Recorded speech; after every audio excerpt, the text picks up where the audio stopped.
Good evening, barflies and lounge lizards, and welcome to Late Night Video. And on this week's episode, we will be talking about Eliminators from 1986. And this is one of my all-time favorite, gave away the end of the review, one of my all-time favorite sci-fi action films, or action sci-fi films of all time. And this is the ultimate kitchen sink movie. I mean, it has everything. It has a cyborg, it has a robot, it has a ninja, it has a little bit of time travel, it has cavemen. I mean, anything amazing. It has Natasha Yar. I mean, anything you think they could throw into the movie, just about they did, and it worked out exquisitely. And this was by Empire Pictures. And let me tell you, that Empire Pictures, those boys put out some fine material. Now, the story of Eliminators is basically an escaped cyborg known as the Mandroid. Escapes, I don't know why I did air quotes, that's the Mandroid, escapes from an evil mad scientist's lab. And he's sent by the mad scientist's assistant to find Natasha Yar, aka Denise Crosby, to stop this mad scientist from his mad time travel scheme that will very much mess up the present, the future, and the past.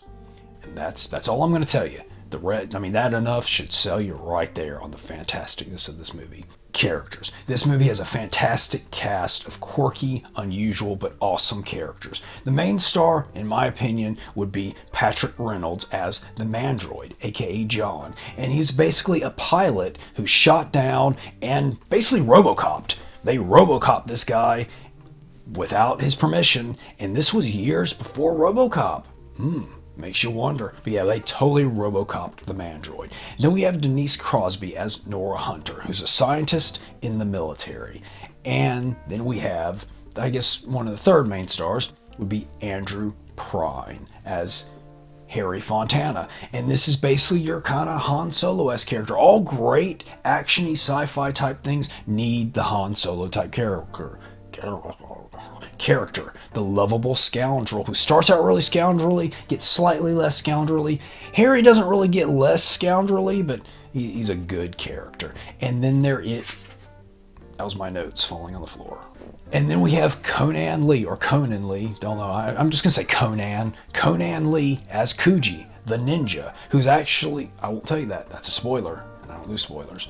But yeah, so great cast of characters. Scoundrel, we have an army scientist, we have a mandroid, and then we have a ninja. And then they are later joined by a little flying robot, which is awesome. The effects in this are really good. It really, like the Mandroid, there's parts where he can take off his legs and attach to a tank bottom. And he rolls around on his tank bottom, just all practical stuff, and it looks great. And then there's the little flying around robot who reminds me a little bit of the robot from the Black Hole. Only him, but more ninja-y. And then, of course, yeah, just great effects, great cartoony electricity kind of stuff. Again, this movie is excellent. Trivia. Interestingly, the Harry Fontana character was originally slated to be played by Tim Thomerson. I mean, I enjoy Andrew Prine in the role, but wow, Tim Thomerson? That would have been just most excellent, would have kind of lifted up even another notch, past the notch it possibly could have gone. Tim Thomerson, as you may know, Dollman, Trancers, all that good kind of stuff. Of course, who's Harry Crumb? Tim Thomerson. And then another little piece of trivia I read was that the character of Kuji, played by, as I said, Conan Lee, was originally Don the Dragon Wilson was considered for that part. And I didn't even know Don the Dragon Wilson had been around quite that long. And then the final piece of trivia, I did 3 pieces of trivia for this one, usually just one. So you're getting 3 pieces of trivia for the price of 1. The word Eliminators is not mentioned in the entire movie. They're never referred to as that. They don't refer to themselves as that. There's no Eliminators. Wacky. Is it wacky? Well, not really. I mean, it's kind of a good, serious action sort of sci-fi movie.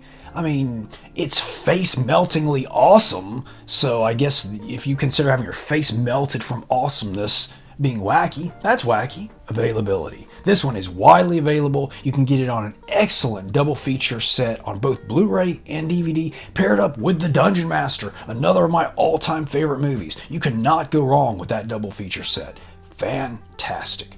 Rating. I give this 5 flying little robots, or 5 little flying robots out of 5. Excellent movie. Absolutely love this one. If you like sci-fi, if you like 80s action, this is a great movie for you. And if you want to see someone get Robocopped years before Robocop got Robocopped, that's it. And that's all the time we have for this week. Please like, comment, subscribe, and keep it wacky. Wow.